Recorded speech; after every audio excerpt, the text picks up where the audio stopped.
Uh, they're both battling for a top four finish to get the bye in the tournament, which of course is very important. Buffalo really, attacked the basket with their guards against K-State. They did a really good job. Uh, did a good job of rebounding defensively in that first one. It comes down to, Kent State being able to keep the guys, their attackers, out of the lanes in front of them, not fouling them. Offensively, it comes down to Kent State being able to force Hall and Spicer routine shots, open shots. They got to move the ball. The one problem that could once again be an issue for them, and I mentioned how Buffalo went in there and won. Transition, that was a big thing also. But we'll see. We'll see how it goes. I'm just trying to see here. I was trying to pull up the. Let me see.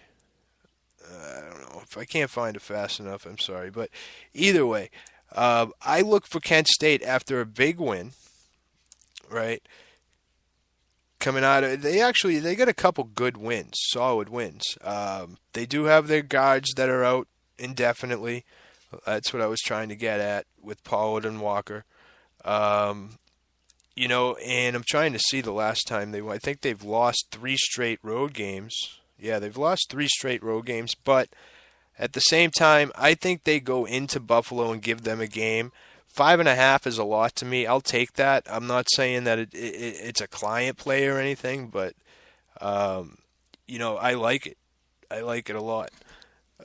Let's see. Do I want to get into this one as a free play? We'll see. We'll see. How about we get into the LSU game? We'll go into another one. Again, sorry. I'm waiting. I'm staring. I'm watching this soccer out of it. Score. Score. Hit the fucking post, you bastard. Oh my God, he hit the post. Right now I'm pushing the team total at 1, so I really need another one to cash it. But either way, I'm not going to lose it. So, sorry, guys. Sorry. I should shut this off as I'm doing this. I can't believe he missed that. I hate this guy. LSU going into Arkansas. LSU 4.5-point dogs in this one. Total is a little high at 160. You look at that number at 160 this year in LSU games. Every one has gone over. All 6 have gone over when it's that case. Usually when it's supposed to be a high-scoring game, Arkansas does pretty well. They're 5-0 ATS when the total's this high. LSU they can't figure out how to win on the road. 3-8 this year. They stay close. They're only getting outscored by 5. You look at Arkansas at home, outscoring their opponents by 11 with a 12-3 mark. Last game, early in January, close one, 76-74. LSU at home. As far as what happened in that one, what really happened was LSU got to the line 20 more times, and they won the game by 2 points. Arkansas took a ton more shots than them, obviously, because they got to the line. But it is so hard to back this LSU team. Oh, my God, almost again. But you get the play-by-play of the Barcelona game while you're listening to this one. It's a tough team. I mean, I think it's pretty safe to say LSU is going to go to the NIT, which is too bad because it would have been nice to see how Simmons would have done on the big stage, and obviously, the NCAA would have liked the ratings for it as well. Arkansas coming off of they had 3-game losing streak. They finally beat Missouri. And I think they're 500 now. However, the Razorbacks, are playing a desperate team in LSU. And again, I'm not a big proponent of betting against desperate teams. LSU is scoring 77 points a game while shooting 46% in conference play. They average 15 assists to 11 turnovers, which is good. I mean, the numbers are there. They're making only 66% of their free throws, though. You know, and you look at Arizona, they got three guys who can score. Three guys are averaging more than 16 points a game. And I mentioned they're 12-4 at home. I brought this one up. Why? Because, it's basically a big game. As far as a side, it's a tough one for me. I tend to maybe lean towards LSU, but I don't know. I would probably stay away from it if I was you. Another big one. I know there was another big one I wanted to talk about.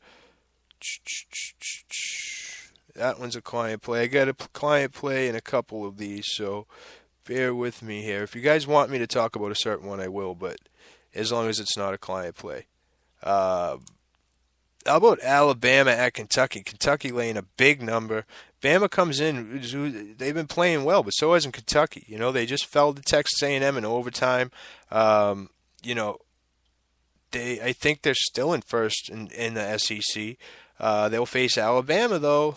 They've won 5 in a row. No, 5 of the last 6. And try. If this would be a huge win for Alabama today. Huge win. They've lost 4 straight versus Kentucky. They own a -2 in rebounding, but are 12-2 when winning the battle on the boards. We talk about that, right? That when Alabama can control the boards, they're unstoppable. But how are they going to do against Kentucky on the boards? Well, let's take a look at last time they played when Kentucky went in and embarrassed Alabama. The rebounding edge, 43-25. Offensive edge, 2-1. Neither were making their threes. Still got to 138, as a matter of fact. A lot of foul shots in that game. But both teams only shot 51-52 shots. But, there was a ton of fouls. Do we expect more of the same? Well, we'll see. But Alabama is going to get blown out again if it goes to 2-1 ratio on the boards. What do we got here? A penalty kick? Hold on. Kentucky has scored. A penalty kick by the best player on earth. He better make this fucking thing. Hold on, then I can just. There it is. Game, set, match. How'd Bayern Munich do? I seen it got to 2-1. Oh, Juventus tied it up at 2. Glad I took the team total and not the money line. Have a nice day. So, good way to start the day. But either way, like I said, Alabama, are they going to hang around in this one? I don't know. But, Kentucky has been covering these numbers, usually in a low-scoring effort. You look at when Alabama's been a road dog of 12.5 or more, some pretty impressive numbers. They haven't been it this year. Last 3 years, 4-0 ATS. 15-4 since 1997 as a road dog. That's against the spread. 1-18 straight up. So, pick your poison. Down to 13.5 seems a little low. So I would probably be careful with that one. It's a tough matchup for the Tide. They'll take away the 3-point line, but Kentucky, isn't looking to shoot the 3.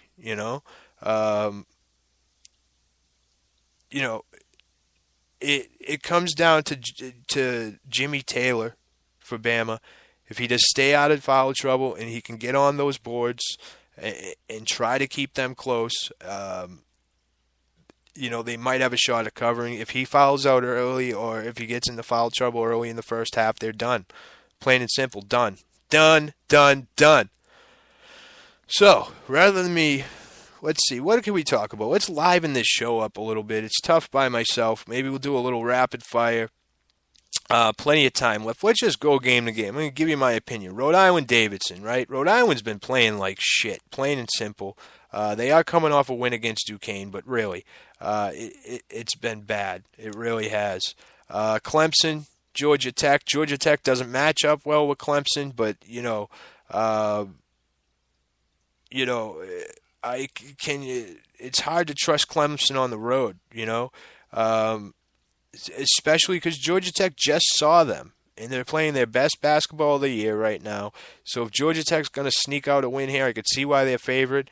This would be the time. Vanderbilt in Florida. Florida, elite defense, physical at the three-point line. But in the first meeting, Baldwin was able to get into the lane, and Jones was able to operate from the post, which mitigated the fact. Sorry, I was looking at this. Let me shut this off. I'm going to kill this. Against the top half of the SEC defenses, Florida has gone over 1 point per possession just once. Say that again. Against the top half defenses in the SEC, Florida has gone over 1 point per possession just once. And that was the first SEC game of the year where they logged just barely over 1.08 against Georgia. Florida's going to have some trouble scoring in this one. I look at this and I say, well, if those numbers don't lie, I mean, that's a lot to go by. It seems like they don't do well against good defenses, obviously, right? Sorry, I didn't have the team total up. But so I go to the team total and take a look at that. 70.5. Does Florida reach 70? That is the main goal. Because they're going to need 70 possessions. They're going to need more than 70 possessions to get over that if this trend continues, right? And I'm looking. I wanted to look up because maybe this is something to it. I want to look up the possessions, and I'm sorry about this, but maybe we can stumble into something great here. So give me a minute here. Let me pull up Florida's. How many Florida possessions per game lately? We could do shot attempts because I don't have time to do the math. 65. Okay, so they had 73, 57. This is points now. They don't get there very often. I like this Florida team total under. I think the trend continues where against good defenses they just don't score. They could still win the game, but I'm going to go with Florida team total under 70.5. So that'll be one. Yeah, Jeremy, you're my Bama boy. Good to hear some SEC talk. It's Tuesday.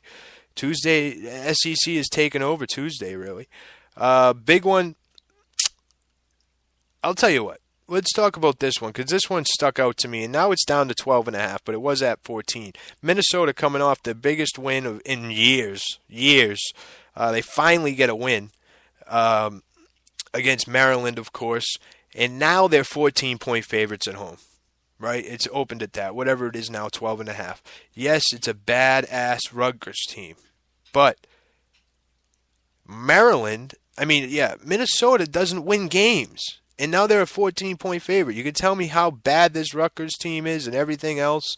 I'm not telling you that I'm going to lay the money with them. I'm just saying don't fucking bet this game either way. That's all I'm saying. Stay the hell away from that game. That one's an absolute disaster, if you ask me. You look at the Tulsa game, that's a tough one, too. I think Jeff's talking about that one at 5. I'll leave that for him because it doesn't really faze me to talk about it. Texas Tech minus 11.5. TCU, poor from three-point shooting. Turnover machine.